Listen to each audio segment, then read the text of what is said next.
Hey guys, welcome back to my channel. For those of you who don't know me, my name is Lexi and this is my channel.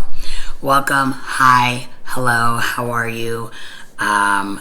First, I have to address the COVID-19 situation. I just want to say that I hope everyone is doing okay. I hope that you're getting the resources that you need. I hope that if you need help, you're asking for help, or you know how to find the resources. I really just hope that everybody's okay, and I pray that we all get through this. This is a tough time, but I know that we can get through it if we stick together and we stay at home. We make sure we wash our hands and, do all the proper and necessary stuff that we need to do to be safe, clean, and healthy. So I know that's all over the news and everywhere else. I don't want to go on too long about it, but I did want to make sure that I addressed it. Now, let's get into the actual topic, of which is the reason why you guys are here. Today we're going to be talking about how I started my in-home baking business, the necessary steps and certifications that I needed, and just a little bit of my tips and tricks and kind of how I run my business. I'm not going to go into detail. Maybe I'll do like a series on this, but I kind of wanted to give you guys an insight on how it looks. So the first thing I want to talk about that I think is important is a business name. My in-home business, my bakery business, is called Bake My Day, LLC. A friend of mine actually came up with that name. I'm not saying it's original. There's a lot of people that actually around the world have the name Bake My Day. And little did I know, I was watching the Minion movies with my kids one day, and they talked about Bake My Day in the Minions. So mine's not super creative or original, but I love the name, and I love being able to say to my customers, I hope I baked your day, or I hope I made it a little bit better. So that is my business name. I think it's important to come up with one, whether you want to use your name and then use like Lexi's Cookies or Lexi's Cakes or Lexi's Sweet Treats or whatever you feel comfortable. But I feel like you need to have a firm, solid idea of what your business name is going to be. Stick to it and don't change it ever again.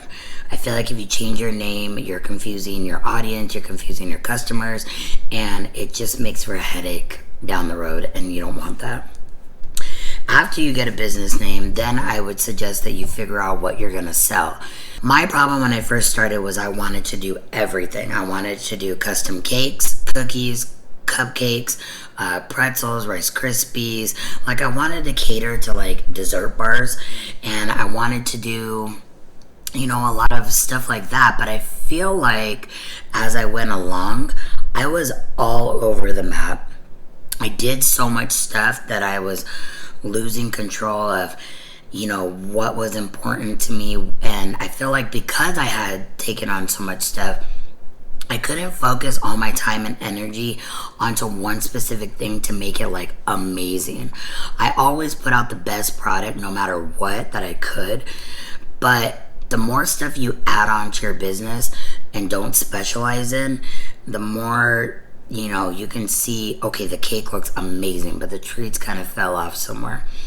The next thing that I think is important is once you figure out your name, I let me show you. I live in Arizona, so I did the state of Arizona trade name certification. And what that is basically, I went on there, I went to look to see if Bake My Day had already been taken. It had not. So they kind of gave me this certificate just telling me that, hey, your business is up for grabs. That is your trade name. That belongs to you. No one else can take it, etc., etc. Then I decided, okay, do I need an LLC? An LLC, not to get it, I don't know a whole lot about LLCs. Like, I'm not an expert, but I do know that if something were to happen where I put out a product that somebody got sick from or whatever, and someone decided, worst case scenario, they wanted to sue me, I wanted an LLC to protect me, so that way the person that was suing me couldn't come after my house and just everything that's in my house. They're coming after me only, and the LLC kind of protects your property, your home, and stuff like that. I'm not going to get much more into that because it's boring, but that's why I decided to do it. I believe it was around like anywhere from 50 to $100. I cannot remember exactly. So now my business is Bake My Day LLC. The next thing that I did was I went to, in Arizona, we have something called the Home Baked and Confectionery Goods Registration. And what that is it basically just allows me to, sorry, I'm trying to block my address. It allows me to sell, I don't know if you can see it. It allows me to sell goods out of my home. But with this, you need to get a food handler's card. And I have, this is the certificate, and this down here you can carry like in your wallet or your purse or whatever, in case you ever need it. This is good. They're usually good for 3 years, so this expires February 23rd, 2023. So those are the 3 most important documents that I feel that that's backwards, that I feel is most important and that I think you need to have starting your business. You also need to find out what your cottage food laws are, meaning are you able to ship product from wherever you live to somewhere else. A lot of states, including Arizona, I know Texas does, I don't know about anywhere else, but I know that you're not allowed to ship baked goods through the mail and make a profit or anything like that. You're just not allowed to. Is that everywhere? I have no idea. I focus on Arizona only because that's where I live.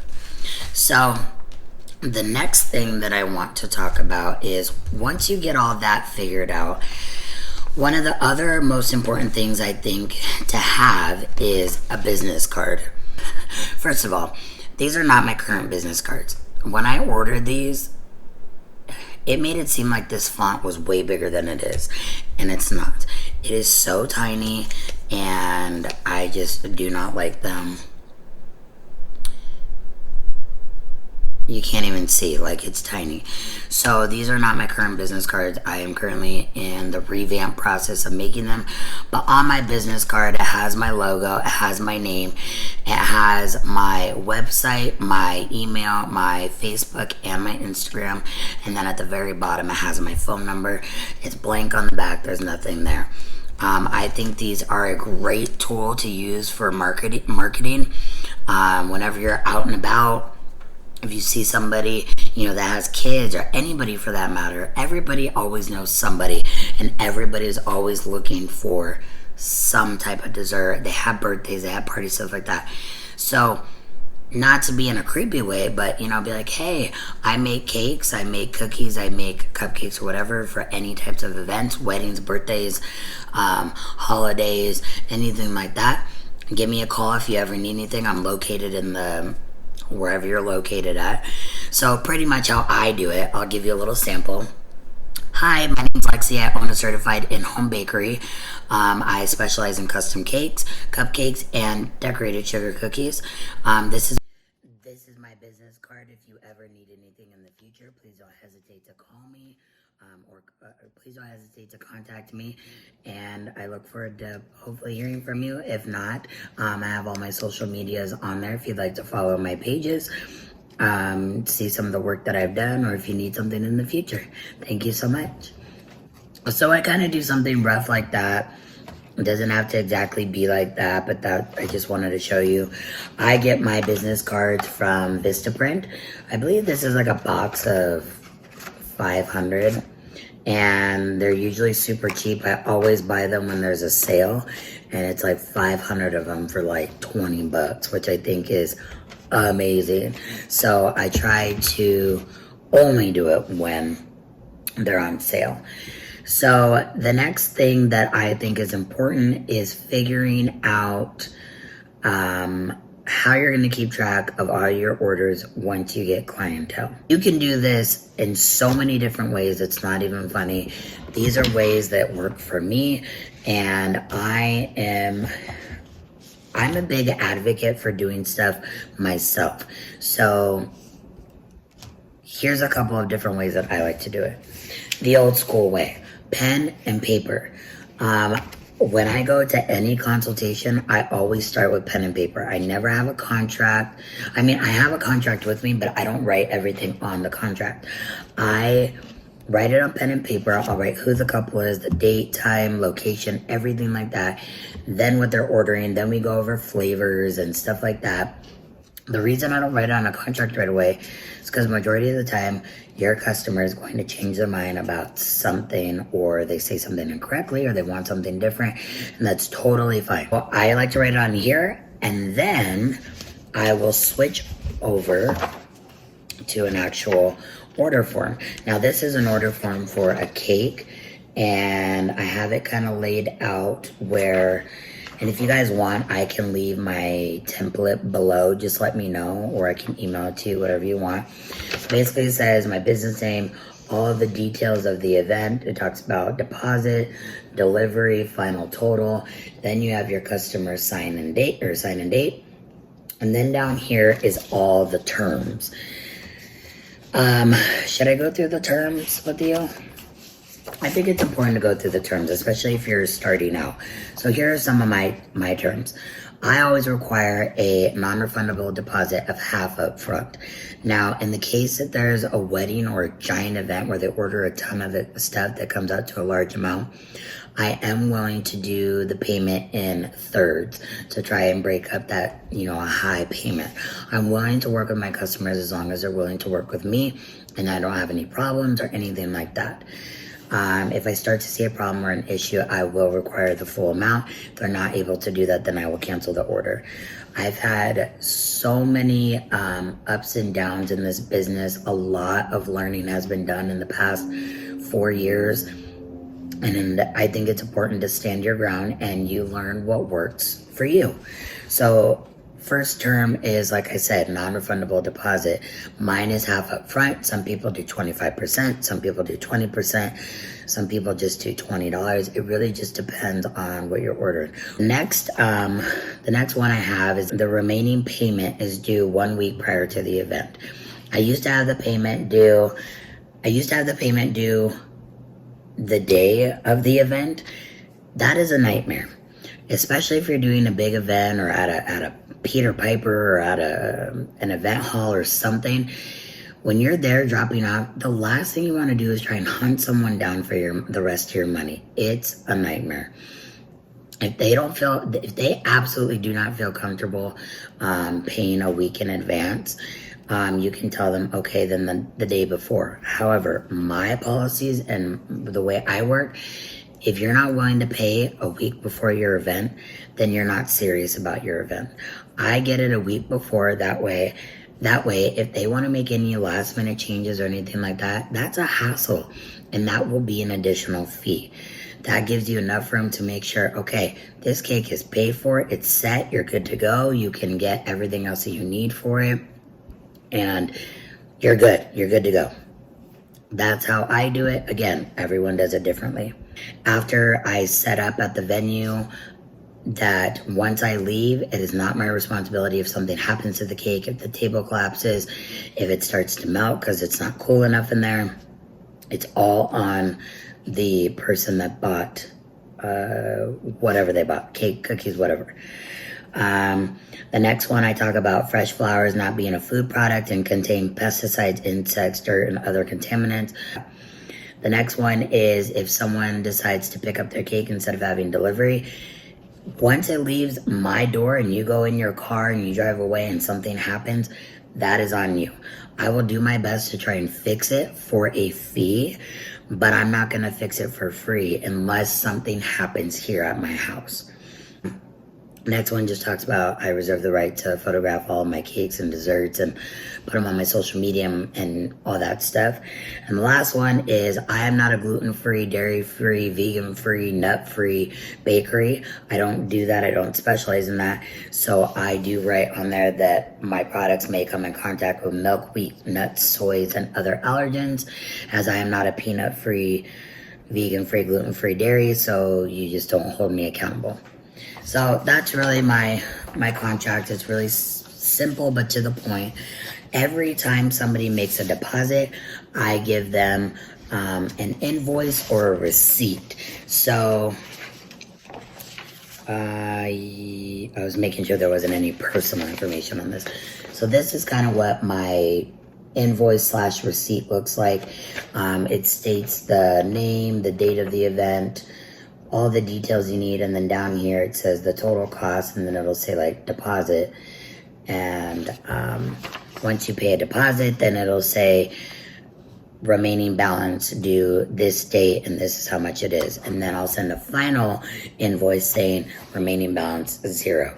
And that's not only for me to remember that, hey, they paid, I mark it down, but that's also for the customer. They're at ease. They know that they're, you know, if something were to ever happen, you know, they can't say that I didn't give them a receipt or they didn't pay or anything like that. It's all covered. So going on to tracking orders. This was my planner last year. It says 2019 on the front. I'll kind of show you. I'm showing you this one because I don't really know why. I guess I could show you my updated one. But I write all of my orders right here.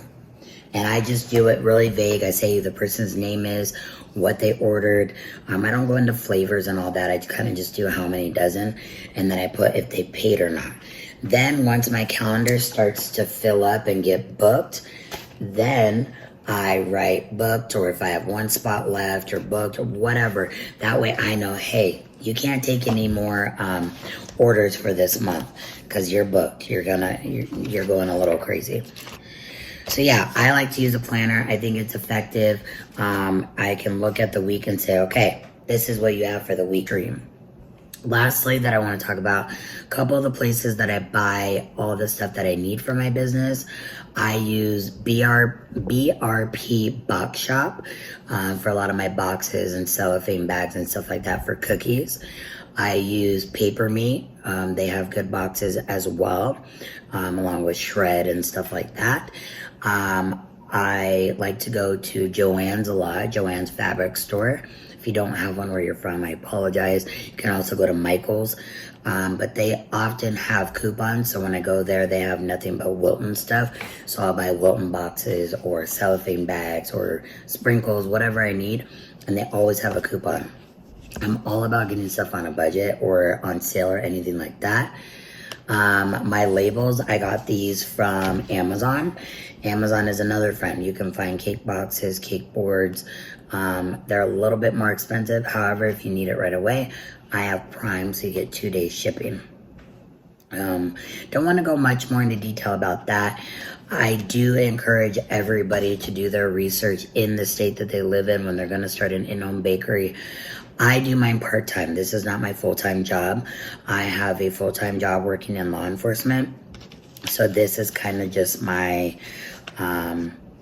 side hustle, I guess you can say. It's a nice side hustle. Every year I have progressed in what I've made. So I don't know if I'll ever make it a full-time hustle. However, never say never.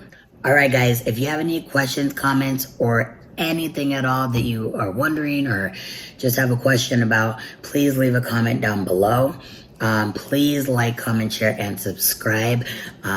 And also, where the subscribe button is, there's a little bell. Click that bell, turn on notifications, so that way you get notified every time I post a video. And let me know what you want to see next. I think this will be a fun little series that we could do.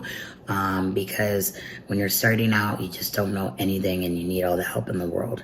So thank you guys so much for watching. Again, please like, comment, share, and subscribe, and I'll see you in the next one. Bye.